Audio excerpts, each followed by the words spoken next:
So then, positive coaching, probably one of my most favourite subjects, this. I like it. So please don't underestimate the power of words from a teacher to a learner, whether that's praise or criticism. Don't underestimate how much effect, how much influence that has on the learner. Perhaps you can remember yourself, either when you're learning to scuba dive or drive a car, or maybe even a teacher at school. Somebody said something positive about you. The way that you did something was good. Or maybe somebody was critical of you and sort of said that you were doing something wrong, and that stuck with you over the years as well. I bet one or the other or both you can relate to. So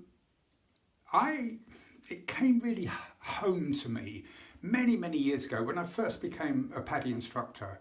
I remember one time I was in the pool. I had 4 students. There were two couples, boyfriend, girlfriend, and I'm teaching them, and everything was going really fine, I thought anyway. Halfway through the lesson, one girl was crying. She started to cry, and I asked what's wrong, and they didn't tell me. They just said, "Oh, just carry on, it's fine.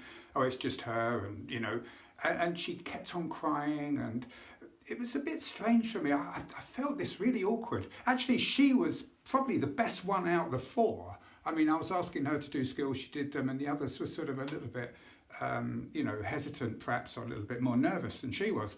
And I couldn't understand why she was crying so much. Anyway, I couldn't teach the lesson anymore. I had to get to the bottom of it. And what it was that what she'd said, and she'd really noticed that I was giving praise to the other 3, but I was sort of ignoring her. And when I thought back on it, I thought, you know what, she's probably right, because the others I was trying to encourage to do the skills and to, give them praise and trying to, egg them on. With her, I asked her to do the skill, she'd do the skill, I'd just go, that's great, and then move on. And it really brought it home to me just how important it is to people to get that appreciation.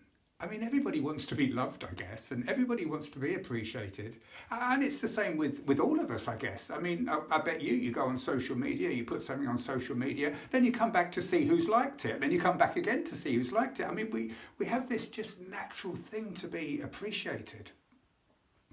Now, in those early days, I was really lucky because it's when I first found out about what positive coaching really is, about coaching. Because it was about the time, or just after the time, that the first aid industry realised that things weren't going quite right. When I say the first aid industry, I mean first aid teaching, first aid courses weren't working. And the reason why they weren't working is because all of the negative comments from instructors. And what the first aid world had done in those times, I'm not talking about PADI EFR or this, I'm talking about the whole industry of first aid training. And what they noticed was that if there was a crowd of people, in a shopping mall or a railway station or, sporting event or something like that, and somebody fell over, half the crowd would take a step backwards and half the crowd would take a step forward.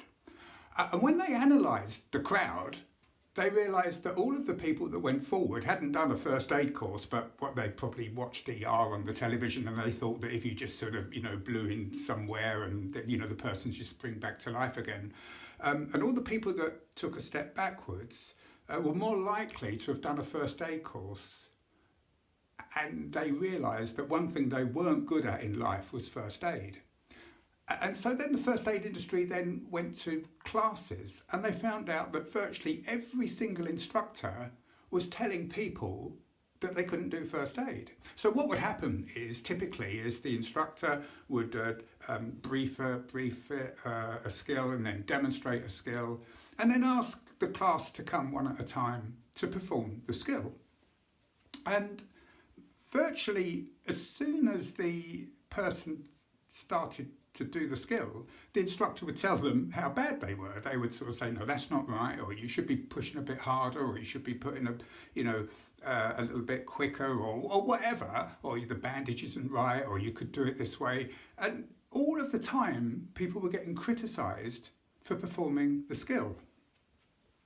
Now, of course, all of the instructors weren't using the words, "you're not doing that properly."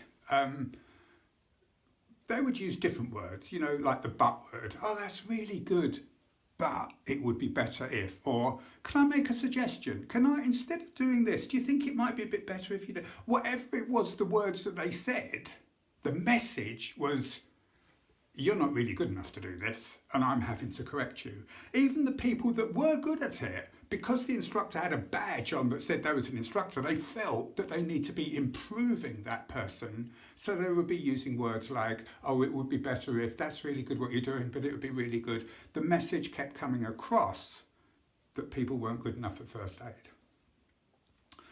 And so the first aid world then changed in the teaching. And they changed the word to "that's bad" to "that's good." So in other words, during the first aid course, an instructor's job was to say, "that's great," even when it wasn't. For example, if somebody was, doing something really stupid, doing CPR, pushing on the stomach instead of the chest or something, the instructor would say, "that's good." And it was good, because the alternative to pushing on the stomach is taking one step backwards and not getting involved at all. So the first thing that the instructor needed to do was to give that person the confidence to take the one step forward and do something. So from that point of view, it was good that they're actually doing something. So that's great. So then what we needed to do then is use positive coaching to get that person to push in the right place. And the first aid industry knew that if you just said, "you're pushing in the wrong place, you should be pushing there," the person's going to take one step backwards and not get on with the work. So we needed to find out different ways of how to get that person to push in the right place. And there's a couple of ways that they could do it. The instructor would typically wait for the next person to have a go.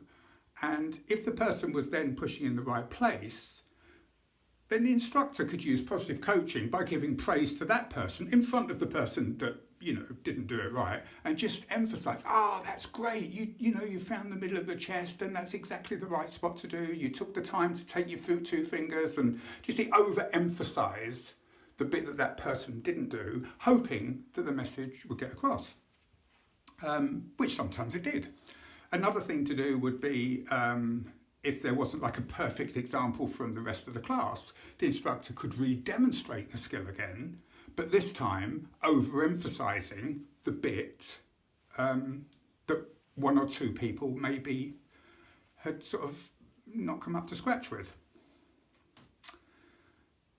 But then I remembered something from my past, and it really fits in with positive coaching.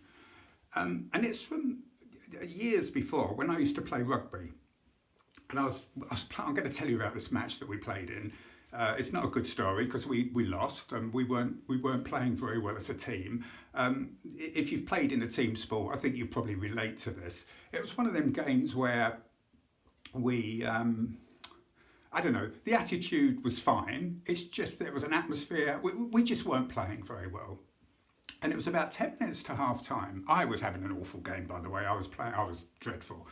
Anyway, it was about 10 minutes to half time. They'd scored another try. And in the little huddle that we had, the captain was going bananas. I mean, he was really trying to stir things up. And he said something quite remarkable. I remember it to this day as if it was yesterday, although it was many years ago. He said, "We've got to be really hard on these people. We need to be tackling them around the knees. They can't run without their legs. We need to be tackling them really hard." And we'd heard all that before. It was just like in one ear, out the other. But then he said something else. And I don't know why he said this, by the way, but he said, "We need to be tackling them hard, tackling them around the knees, just like Steve's been doing. Just like Steve's been doing. Steve's been in there hard, tackling around the knees, and if we all were tackling like that, we wouldn't be in the same state as we are right now." Now, why he said that, I don't really know. I think maybe he had so much on his mind, he's looking around, and maybe have seen me do one or two tackles, which I may have done. But for him to sort of single me out, I didn't really know why. But what I do know why is how I played in that second half. I mean, I could have played for my country. I mean, I was just knocking people down hard all the time. Now, I didn't think much about it at the time, although it stuck with me, but I didn't sort of analyse it. But looking back and analysing it, tackling them around the knees was something in one ear and out of the other, until he singled me out. And he said, Steve has been specifically tackling around the knees. He didn't just sort of say he's tackling well, he was specific about what I was doing. And I found that really remarkable, that I improved my game because I had praise for doing something specific that I hadn't done before. And I started trying to think about this, and I've put it into practice. I mean, this was like 20 years ago, and since then I've been doing it constantly. It is amazing. If you can don't forget what coaching means. Coaching actually means to get somebody to do something better than what they're currently doing at the moment. And positively, I mean, it's giving people that enthusiasm, the confidence, the self-esteem to go and do something. So the two things together are really powerful. And so in scuba diving now, let's say, for example, we're swimming about and somebody takes the regulator out and then half-heartedly blows a few bubbles. Afterwards, I would give that person praise for blowing out so positively, blowing out the bubbles. Now, the students themselves, they don't remember. I mean, you've got to put yourself in that situation. There's so much going on. There's not just the skill, the sequence of the skill, the steps of the skill in the right order, but when to do it, how to do it, whereabouts in the pool, what's going on, they're being watched, and there's so much going on in their mind that they don't really remember exactly the details of everything. But if you can then start telling them the details, it's really, really powerful. So it needs to be specific, it needs to be positive, and it needs to be relevant. Now, like everything else, like the last lesson that we talked about of how people learn, I don't want you to overanalyze this. I just want you to realise what it is. And then as this programme moves forward and we start talking about briefings, debriefings, and conduct of skills in water, I can let you know how we can use these elements to really improve our students. So thanks for listening, and I'm really looking forward to putting this into practice in future lessons. I'll see you then. Cheers now.